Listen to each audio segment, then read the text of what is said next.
Hello everyone. Thank you again so very much for sitting back down and joining me today. It's so very nice to meet you if I have not already met you in some way, shape, or form. My name is Ryan, and today we are going through another round of the KINO LORBER Wall Supplies last sale. I've got 10 titles. I think this is probably the 4th time that I've dipped into this particular sale, which is still going on. They had added... I ended up going back through when they added more titles and some price drops. So there are some things that, if they were on there before, I hadn't noticed them because there's usually about like 9 or 10 pages worth of titles.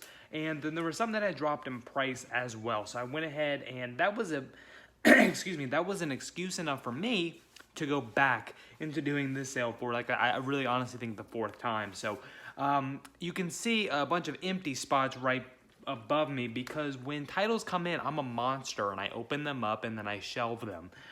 So if you pay attention, if you look closely, right over there, you can see a little bit of sneak previews for what's going to be coming in further collection update videos. Because, you know, limited space, I mean, I can't just sit there and just have them stacked up. I tried that, and yeah, it doesn't work. It doesn't work when you got 2 kids. So let's go into this batch. Again, I got 10 titles here. So let's go in. All of these are, let me double check. Yep, all of these are blind buys for me because if you know how I like to do these sales, I do like to go in with blind buys because that is how I discover new titles, closest experience to a video store that we can have. So the very first one that I've got is actually a Code Red release. And I think that's the only non-Kino title that's on here because Kino does some distribution for Code Red and Scorpion. So this is a New Horizons picture, Roger Corman's production company, and this is Jack Hill's Pit Stop. Pit Stop featuring Sid Haig, the late great Sid Haig, and Ellen Burstyn, a early role for Ellen Burstyn, who she's credited here as Ellen McRae. And so this is a 1960, I'm assuming 60, it doesn't tell me, 1969, sorry, 1969 picture of the this new figure 8 style of racing, and using a lot of actual footage that they shot on actual raceways. So a lot of really cool stuff that's going to be in here that I'm really excited for. Look at young Sid Haig right there. He was an absolute treasure. Written and directed by Jack Hill. On here we have an on-camera interview with Sid Haig, interview with Roger Corman, and with a lot of Code Red releases, you've got the drive-in hostess style that you can watch it for some additional trivia. So very excited for this, for some raw guts and glory, raw guts for glory, and some flesh against steel. So very excited for that. This next one is a KINO LORBER title, because these are the 2 regular just KINO LORBER. The rest of them are from the Studio Classics line. And so let me put this back in order. So this one, excuse me, is going to be, let me find the year, 1969 again. 1969's Cult of the Damned with Roddy McDowall. This is one, honestly, the reason that I got this one, I don't think it says it on here. Let me double check. No, it doesn't really give it to me on, oh, here it is. Cult of the Damned is part horror, part pop musical, part black comedy, and all outrageous. That was really enough that that was all that I needed. I'm a big fan of musicals, and so anything that's going to mix musical, horror, and comedy, I'm all for. So this one, I don't know anything about this one. It was really just that little bit of a description. We've got the maddest Hollywood story ever with the stylish, decadent look at what happens when the upper crust meets the down and dirty. So very excited for this one. This should be a very fun trip. We've got audio commentary with film historians Nathaniel Thompson and Tim Greer, apart from your trailer and still gallery. So Cult of the Damned. Has anybody seen that one? Any musical fans? What do you think of that one?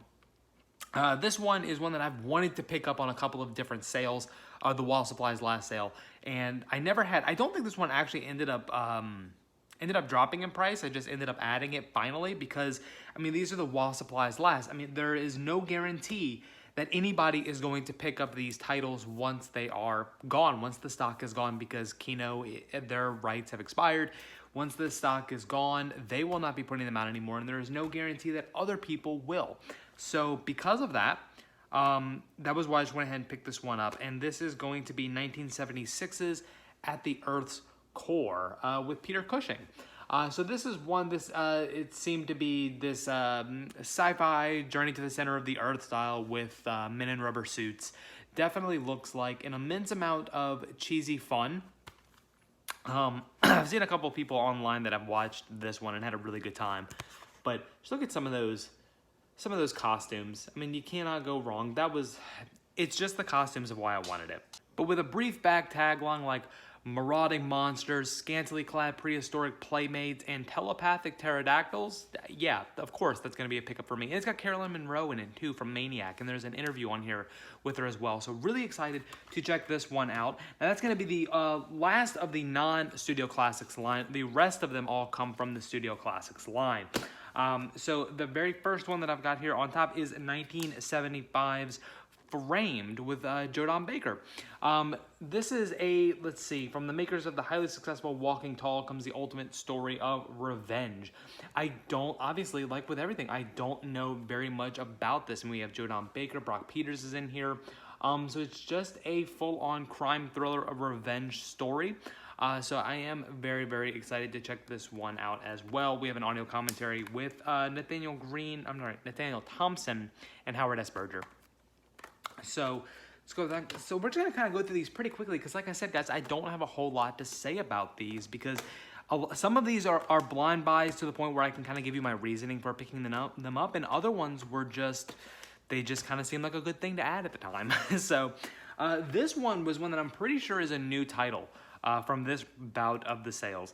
And this is one that I had never seen before. It's an Amicus title, and it's a very famous Amicus title with two great legends, Vincent Price and Peter Cushing, and that is going to be Madhouse. And I think, did this one have... No. One of these had alternate artwork on it, and I don't remember which one it was.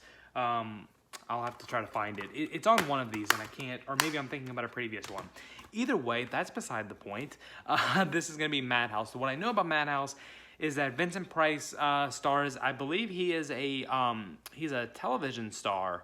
A washed-up horror legend, agrees to do a TV series based on his old screen creation, Dr. Death, and then people start dying in very similar ways to the production. So, very excited to check this one out, just because of the legend that I've heard behind Madhouse and the people that are big fans of Amicus and Hammer, what they've had to say about this one. So I am very excited to check this one out. Again, this is 1974. We have, and there's a featurette on here and an audio commentary by David Duvall, who every Kino title that I've got that's got Vincent Price in it, David Duvall has a commentary for. So this one is one that I've seen on a previous sale, and it dropped into a low enough price that I had to pick it up.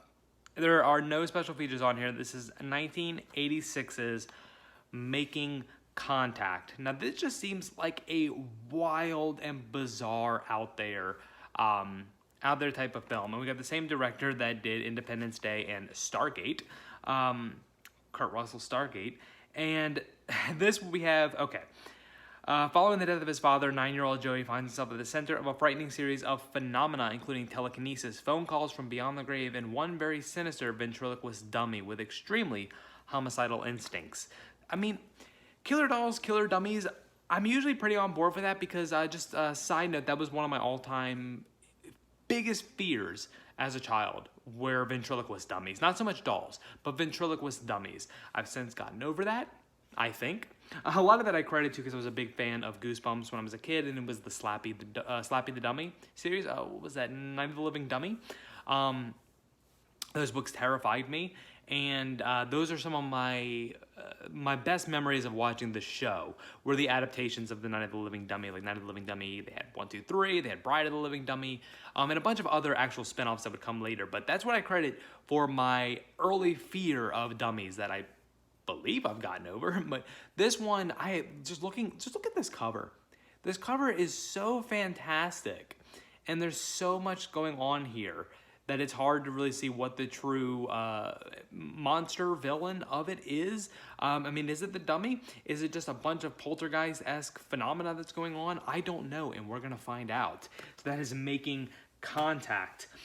This is one that I believe the rest of these are ones that actually that I did not purchase on previous sales, that I had in my cart and I dropped off. So these are my reasons to pick it up.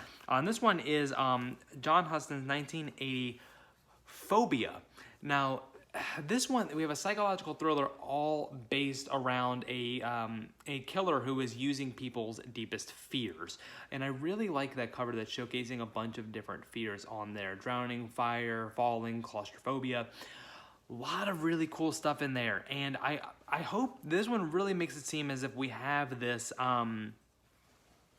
this very uncomfortable performance. Sorry, my wife's bird just went nuts for a second there. This seems like, I mean, this seems to be something that hopefully taps into a little bit of uncomfortable territory, because all of these fears that are on there are not something that I personally have, I believe, with the exception of if this one is going off of heights, totally me. But this seems to be something that hopefully is a little bit squirmy, a little bit uncomfortable, really kind of gets into the viewer's psyche. That's sort of what I'm thinking of over here. We got the director of the Maltese Falcon helming this, so I'm very, very excited. We do have some special features on here, though. We have two different interviews with lead actress Susan Hogan and actress Lisa Langlois. I'm not sorry. An audio commentary by Paul Korup and film historian Jason Pachonsky. So very excited for Phobia. These last three, this one again was on a previous cart that I had on one of the sales, probably 2 sales ago. It dropped off, picked it up this time with Patrick Wymark and a Robert Bloch script, directed by Freddie Francis, and that is 1966's The Psychopath. Honestly, it was at a good price, and it was this tagline, "Mother, may I go out to kill," that was a real big jump for me to go into this. So we've got the same cinematographer that did the Tales from the Crypt series. He did The Skull, which absolutely fantastic. And now he is helming this. It's an Amicus title. And we have, let's see here, we have, if you don't mind, I'll read the back very briefly. Well, with a serial killer on the loose, Police Inspector Holloway investigates a pattern of grisly murders whose perpetrator leaves a small doll by the body of each victim. So, very, very interested in this one. Again, 1966. We do have a commentary with Troy Howarth on there as well. These last two are going to be a dip into sci-fi. We've got a bit of a cheesy sci-fi and then what seems to be a little more dystopian, uncomfortable sci-fi. So the cheesy sci-fi that we're going to go for is Tobor the Great. I think this was like $5. And this is 1954. And this... It always seems, I don't know the year, and I wish I would have looked it up because I don't know, it looks so much like the robot from Forbidden Planet that I don't know, is it trying to kind of go off of Forbidden Planet a little bit?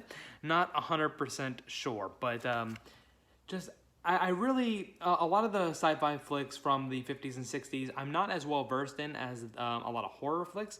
A lot of those classics, I suppose, are ones that I do know a little bit more about, so I really want to go more into more of a rounded knowledge of those early sci-fi films because I do love those cheesy B-grade style sci-fi films just as much as I enjoy the horror aspect of that fringe style of cinema as well. On this, we do have a commentary with Richard Harlan Smith, again, 1954, Tobor the Great, and this last one reminded me a little bit of maybe like this is a little bit of what, remember that book, The Giver? It reminds me a little bit of that, or I guess vice versa, because this is 1972's ZPG, or Zero Population Growth. Basically, let's try to go into a little bit of this. We have, under the weight of overpopulation, human society has begun to self-destruct. A policy of zero population growth is upon its citizens in hopes that 20 years without new births will right the sinking ship that is our planet. So really, really cool idea. There's a lot of aspects that I see in later IPs that seem to maybe have taken a little bit from this, like The Giver, Children of Men as well. So really, really excited to have this. We have Geraldine Chaplin, Oliver Reed, again, 1972. And on here we have a commentary with film historian Stephen Riffle raffle. So, all right, guys, that is everything that I've gotten on this little bout of KINO LORBER while supplies last sale. This is my 4th run into this sale. Have you guys been taking advantage of this sale? Because it's been running for the better part of this year. There's been a lot of amazing stuff there. There's still a lot of amazing stuff out there as well, so I do highly encourage you to pick some of this stuff up because there is no guarantee that this stuff will be available or being picked up by other labels. So that's everything that I've got. If you have an opinion on any of the titles that I picked up, if you've picked up any titles throughout this sale, please let me know in the comments down below. I would love to hear from you. All of my regular social media contact information is found in the description box down below. I don't know why I did that. I meant to do that, but I did that, but we'll stick with that. If you like this video, please be sure to hit the like button, hit the subscribe button for more additional content. Like when we do these sale hauls, we'll have all the reviews where I actually will have opinions to say about these films. We'll have the individual adventures that we go through, like with Al Adamson, and some other ones that are coming down farther along down the way. So guys, that's everything that I've got for you on this particular round of KINO LORBER sale hauls while supplies last. Maybe the last one, I'm not sure. But for now, I hope that you enjoyed this video. I really, really do. And I also hope that you enjoy the rest of your day.